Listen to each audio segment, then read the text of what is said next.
19th-century French economist C. Frederic Bastiat observes that foreign producers can outcompete local producers anywhere that commercial infrastructure improves the integration of markets. He follows this idea to its logical conclusion, which is that local producers would come to support governments which favor their own competition and/or penalizes the competition of foreign producers. Furthermore, society would be best off for local and domestic producers if everything which increased market integration were poorly funded, underdeveloped, and of poor quality. Basically, labor is most productive when it is most difficult. A recent study in the British magazine The Economist revealed that lower degrees of market integration have been found to increase consumers' toleration of high prices. Reaching out to poor, overpopulated countries with religion, such as by utilizing Catholic missionaries to teach people to identify with Jesus' suffering by learning to endure their pain, and with trade, encouraging interest in dangerous, valueless American products and beliefs, have, thus far, served to accomplish little else than create the conditions which are most conducive to causing local economic stagnation, international wage slavery, fixed prices and standards of living which are forever on the rise, and large, undereducated, underskilled, pro-life third world populaces unaware that their efforts to enrich their families by increasing their sizes poses the threat of exacerbating impending famines which could potentially wipe out 1 or even 2 billion people within the space of several years.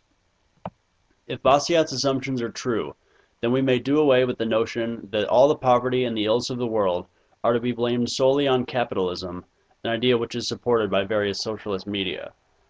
Contrarily, Bastiat's findings point the finger at an axiomatic culprit, which is collusion between governments and producers to pass reforms which unfairly favor either form of producer, i.e. local or non-local, over the other.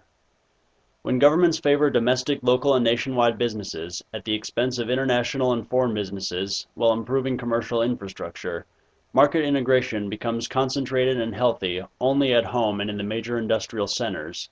Trade stays too low to keep up with public demand for economic choice and product diversity. The market is flooded with cheap, homogeneous domestic goods. Local supply of labor cannot be satisfied, and immigration and immigrant labor run rampant. When governments favor international and foreign businesses at the expense of domestic, local, and nationwide businesses while improving commercial infrastructure, the degree of market integration gradually decreases in the major industrial centers and in the country in general. The market is flooded with foreign imports, the degree of product diversity is overwhelming and detrimental to the health of the domestic economy, local supply of labor is too great, and unemployment, underemployment, emigration, immigrant labor, and outsourcing run rampant. When governments improve commercial infrastructure at the expense of alleviating the financial stresses of domestic and local businesses, as well as of international and foreign businesses, trade and market integration stay higher than necessary to satisfy demand, both local and non-local, as well as both domestic and foreign, entrepreneurialism and innovation stay stagnant and low, and prices stay artificially low everywhere.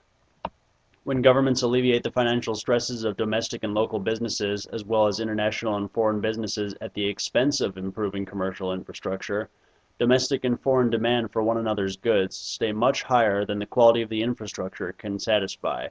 Emigration, immigration, outsourcing, and unemployment run rampant, and prices stay artificially high everywhere. But when governments improve commercial infrastructure while balancing the needs of local and non-local, as well as domestic and foreign businesses, artificially high demand is alleviated everywhere thanks to improved market integration. The balance of trade evens out. Neither excessive immigration nor emigration, nor outsourcing nor unemployment remain problematic, and prices tend to go down as far as the newly improved commercial infrastructure will reach. I believe that if Bastiat's assumptions are true, then if governments are not willing to allocate funds to equally and fairly financially encourage and reward both nationwide domestic and local business growth and international and foreign business growth, as well as pass measures that increase market integration and improvement in commercial infrastructure, then they should encourage neither of these things.